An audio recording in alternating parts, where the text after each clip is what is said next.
Welcome back BL lovers. Episode की starting में तार के पास एक लेटर आता है जिस पर ट्रुथ और डेयर लिखा था और कुछ फोटोज भी थे। तार गुस्से में चैंप से कहता है, ये तुम मेरे साथ क्या गेम खेल रहे हो। चैंप कहता है, क्या बकवास कर रहे हो, और कॉल कट कर देता है। फिर एक डॉक्टर कामिन को बताती है उन बच्चों के ग्लास और ड्रिंक में ड्रग्स मिली है। जेड कहता है, ये तो मर्डर लगता है। कामिन कहता है, इतनी जल्दी नतीजे पर मत पहुँचो, पहले ऑटोप्सी रिजल्ट आने दो। जेड कहता है, मैं तो बस पॉसिबिलिटीज बता रहा हूँ। मुझे लगता है बच्चों को जिसने भी ड्रग्स दिया वो किसी चीज के पीछे था। तभी कामिन को तार की बात याद आती है। उसने कहा था कि वो ड्रग्स नहीं लेता। फिर डॉक्टर डॉक्यूमेंट्स देकर वहाँ से चली जाती है। जेड उबासियां लेने लगता है। कामिन कहता है, अगर नींद आ रही है तो थोड़ा सो जाओ। जेड ठीक है बोलकर जाने लगता है। कामिन उसे घूरने लगता है। जेड कहता है, अरे अभी तुमने ही तो बोला सोने को, तो फिर घूर क्यों रहे हो। कामिन कहता है, मैं मजाक कर रहा था, ये काम का वक्त है, तो क्यों ना तुम तार की इन्फॉर्मेशन इकट्ठा करो। जेड लेफ्टिनेंट पाई को कॉल करके कहता है कि तार की इन्फॉर्मेशन निकालो और अपनी टीम से इलाके के आसपास के ड्रग डीलरों के बारे में पता करने कहो। वो बच्चे कुछ तो यूज करते थे, मैं जानना चाहता हूँ वो कहाँ से लेते थे। फिर कॉल कट करके कहता है, अब तो मैं जा सकता हूँ। कामिन कहता है, क्या तुम अपने मुंह से लोगों को कमांड देते हो। जेड कहता है, इसे टीम वर्क कहते हैं, और अगर काम के लिए मुंह का इस्तेमाल करना पड़े तो क्यों ना करूं, मेरा मुंह अच्छे से काम करता है। इस मोमेंट पर दोनों क्लोज हो जाते हैं, लेकिन तभी कामिन को हॉस्पिटल से कॉल आ जाता है कि ऑटोप्सी रिजल्ट आ गए हैं। कामिन कहता है, अगर रिजल्ट देखना है तो मेरे साथ चल सकते हो। जेड उसके पीछे पीछे चलने लगता है। कामिन इरिटेट होता है। जेड कहता है, तुमने ही तो बोला साथ चलने को। कामिन कहता है, तो खुद ड्राइव करके जाओ, तुम्हारे साथ जाने से अच्छा मैं मरना पसंद करूंगा, मैं खुद से चला जाऊंगा। जेड कहता है, तो किसने कहा मेरे साथ जाने को, पता है 2025 अब तक का सबसे गर्म साल है। कामिन कहता है, सॉरी लेकिन मुझे क्यों बताया। जेड कहता है, जितना हम गाड़ी चलाते हैं प्लानेट पर गर्मी उतनी ही बढ़ती है। एक अच्छा पुलिस ऑफिसर होने के नाते हमें पृथ्वी की केयर करनी चाहिए। उसके बाद दोनों हॉस्पिटल आते हैं। डॉक्टर कहता है, सॉरी रिजल्ट देर से आने के लिए, हमारे पास ज्यादा डॉक्टर्स नहीं है। कामिन कहता है, ठीक है,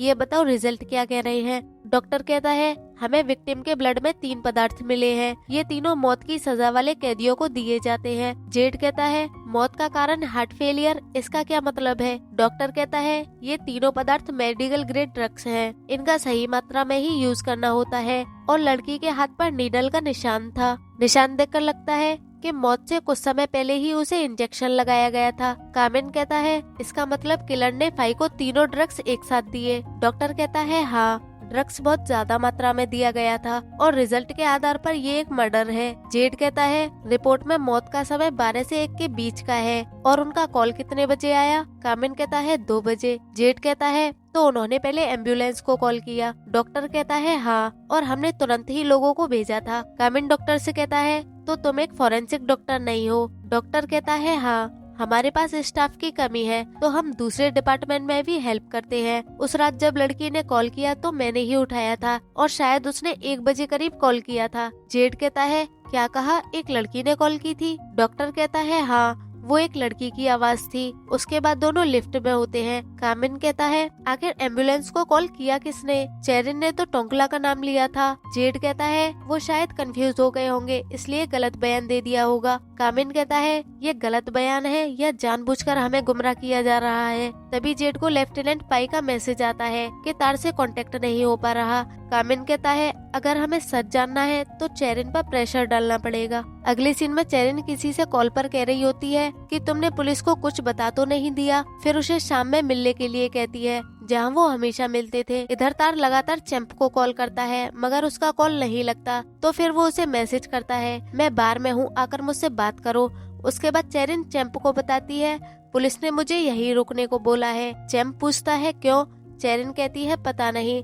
तभी चैंप को तार का मैसेज आता है। चेरिन पूछती है, क्या तार का मैसेज था। चैंप कहता है, हाँ, सुबह उसने कॉल किया था, कह रहा था उसे एक लेटर मिला है और मुझे बार बार मिलने के लिए बुला रहा था। पता नहीं वो कुछ ट्रूथ और डेयर के बारे में बोल रहा था। फिर जेड और कामिन वहाँ पहुँचते हैं। चैंप कहता है, आपको कोई प्रॉब्लम है क्या, आपने मेरी दोस्त को रुकने को क्यों बोला। कामिन कहता है, मैं दोबारा पूछता हूँ, उस रात हॉस्पिटल किसने कॉल किया था? चेरिन कहती है टोंकला ने। कामिन कहता है लेकिन हॉस्पिटल से पता चला कि वो किसी लड़की की आवाज थी। चेरिन घबरा जाती है। जेड कहता है अब बताओ किसने कॉल किया था? झूठे को पहचानना इतना मुश्किल भी नहीं है। चैंप कहता है हम कंफ्यूज्ड थे और कॉल किसने किया था इस बात को इतना बड़ा मुद्दा क्यों बना रहे हो? चाहे जिसने भी कॉल किया हो, है तो वो मेरे दोस्त ही। जेड कहता है क्योंकि तुम्हारी कहानियां एक दूसरे से मेल नहीं खा रही, इसलिए हम सच ढूंढ रहे हैं। उस रात तुम्हारा कंफ्यूज होना समझ आता है, लेकिन अब तो नहीं होना। चेरिन कहती है सॉरी, कॉल मैंने ही किया था। जेड कहता है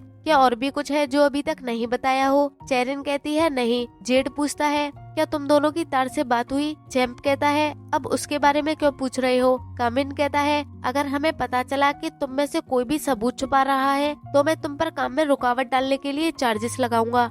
और चैंप तुम, मुझे कोई फर्क नहीं पड़ता तुम्हारे पिता कौन है और कितने पावरफुल हैं, जिस पर भी शक हुआ उस पर चार्जेस लगेंगे। और आज लास्ट दिन मैं तुम लोगों से नरमी से बात कर रहा हूँ। फिर जेड चैंप को अपनी गन दिखाता है। चैंप कहता है तार कह रहा था उसे एक लेटर मिला है और मुझ पर ही आरोप लगाने लगा, लेकिन मैंने कुछ नहीं किया। जेड पूछता है कैसा लेटर? चैंप कहता है पता नहीं, कोई ट्रूथ और डेयर का लेटर था। कामिन कहता है ठीक से बताओ, और अगर नहीं बताया तो पूछताछ के लिए ले जाएंगे। चैंप कहता है ठीक है, तो मैं साफ साफ बताता हूँ। तार बहुत पढ़ाकू और सीधा साधा दिखता है, लेकिन वो चश्मा इसलिए पहनता है ताकि वो छुपा सके कि वो वुमेनाइजर है। पहले वो लड़कियों को ट्यूशन पढ़ाने का नाटक करता है और ट्यूशन के बाद वो उन्हें घर नहीं भेजता बल्कि होटल ले जाता है। अगर लड़की मना करे तो वो उन्हें ड्रग्स देता है और चुपके से हर लड़की के साथ वीडियो रिकॉर्ड करता है। इसलिए लड़कियों में से कोई भी कुछ भी बोलने की हिम्मत नहीं करता। जब वो नशे में होता है तो डींगे मारता है, लेकिन वो इतना पढ़ाकू दिखता है तो कोई उस पर शक नहीं करता। उसने मुझे बार में मिलने के लिए बुलाया था,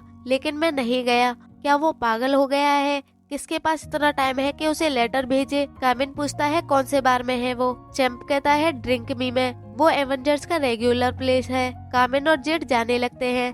चैंप कहता है अब तो मैं और चेरिन बाहर है ना? जेड कहता है आज तो हम बस इंफॉर्मेशन इकट्ठा कर रहे थे, ये नहीं कहा था कि तुम दोनों सस्पेक्ट लिस्ट से बाहर हो। कामिन कहता है जब तक हम किलर को ढूंढ नहीं लेते तब तक तुम सब लोग सस्पेक्ट हो। फिर बाहर आकर जेड कहता है देखा तुमने, दोनों कैसे एक दूसरे का हाथ पकड़े हुए थे। कामिन कहता है इसीलिए तो हैरानी नहीं हुई, वो गर्लफ्रेंड की मौत से जरा भी दुखी नहीं हुआ। उसके बाद बार का सीन दिखाया जाता है। तार बहुत परेशान था तो उसका दोस्तों से एक लड़की दिखाता है। तार कहता है ठीक है, इससे मेरा थोड़ा स्ट्रेस कम हो जाएगा। उसका दोस्त उस लड़की से पूछने आता है। फिर तार और उस लड़की का सीन चालू हो जाता है। तार के पास प्रोटेक्शन न होने की वजह से लड़की उसे आगे बढ़ने से मना कर देती है। तार उसे ज्यादा पैसे ऑफर करता है तो लड़की कहती है मैं अपनी फ्रेंड से लेकर आती हूँ। लड़की के जाते ही कोई तार पर अटैक करता है और उसे ड्रग्स खिला देता है। तार पर ड्रग्स का असर होने लगता है।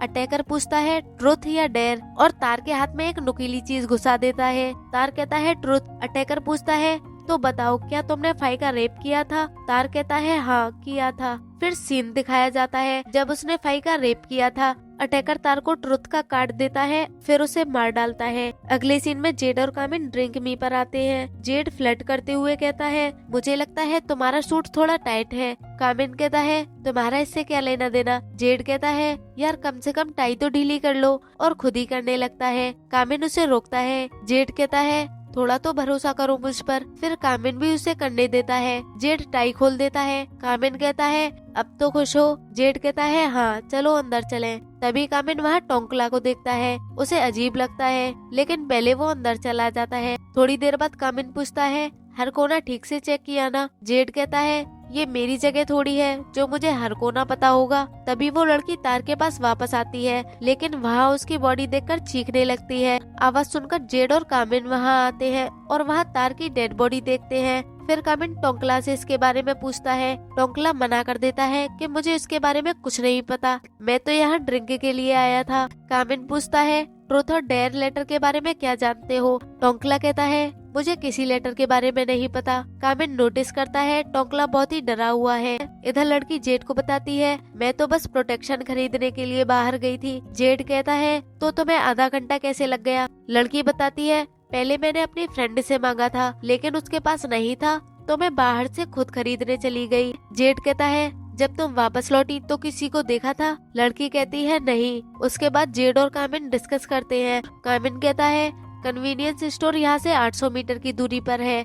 मुझे नहीं लगता वो लड़की झूठ बोल रही है। जेड कहता है वो उसकी साथीदार भी हो सकती है। कामिन पूछता है तुमने सीसीटीवी चेक किए? जेड कहता है हाँ, लेकिन जहाँ ये कांड हुआ था वहाँ कोई कैमरा नहीं था और सबसे नजदीकी कैमरा कल रात ही टूट गया था। कामिन कहता है हमें नई स्ट्रेटेजी बनानी होगी, हम उसे हर बार हमसे एक कदम आगे नहीं रहने दे सकते। जेड कहता है ठीक है, लेकिन अभी हम कुछ नहीं कर सकते, तो वापस चलते हैं, मैं तुम्हें ड्रॉप कर दूंगा। कामिन कहता है मुझे यूनिट पर ड्रॉप कर देना। जेड कहता है पागल हो क्या, नींद पूरी न करना जल्दी मरने का तरीका है। कामिन कहता है मैं कब सोऊं कब मरूं ये मेरी प्रॉब्लम है, और फिर उससे कार की चाबी मांगता है। जेड मना कर देता है तो कामिन उससे जबरदस्ती लेने लगता है। जेड चाबी को पैंट की जेब में डालकर कहता है लो खुद ही निकाल लो। कामिन निकालने लगता है। जेड कहता है तुम जब्त किए सबूतों को छू रहे हो। कामिन कहता है तुम्हारे अंदर जरा भी प्रोफेशनल एथिक्स नहीं है ना। जेड कहता है तुम पूरा दिन स्ट्रेस्ड थे, मैं बस तुम्हें स्माइल कराना चाहता था। फिर कहता है मेरे जैसा सुंदर सुशील लड़का तुम्हें कहीं नहीं मिलेगा। फिर दोनों कार में बैठ जाते हैं। जेड कहता है पहले मैं तुम्हें होटल लेकर चलता हूँ ताकि तुम अपना सामान पैक कर सको। कामिन कहता है सामान पैक, और वो किस लिए? जेड क्लोज होकर उसकी सीट बेल्ट लगा देता है। अगले सीन में कामिन अपना सामान पैक करके नीचे आता है। जेड पूछता है क्या बस इतना ही सामान लेकर आई हो? कामिन कहता है मुझे पता नहीं था कि मैं यहाँ कब तक रुकूंगा, क्या मुझे पूरा घर उठा के लाना चाहिए था? जेड कहता है तुम्हें मुझ पर जरा भी भरोसा नहीं है, ये 5 स्टार होटल भी तुम्हें आराम से सोने में मदद नहीं कर सकता, तुम्हें एक नई जगह की जरूरत है जहाँ तुम कंफर्टेबल फील कर सको। कामिन कहता है क्या वो जगह भीड़ भाड़ वाली है? मुझे शोर शराबा पसंद नहीं है। जेड कहता है मैं यहाँ का लोकल हूँ, गारंटी देता हूँ नई जगह इस जगह से भी ज्यादा प्राइवेट होगी। अगले सीन में जेड कामिन को अपने घर ले आता है। कामिन वापस जाने लगता है। जेड कहता है एक बार यहाँ सोकर तो देखो। कामिन कहता है और अगर मुझे फिर भी नींद नहीं आई तो? जेड कहता है तो फिर कल वापस होटल चले जाना। उसके बाद जेड ताली बजाकर जे को बुलाता है। जे होटल स्टाफ की तरह एक्टिंग करता है।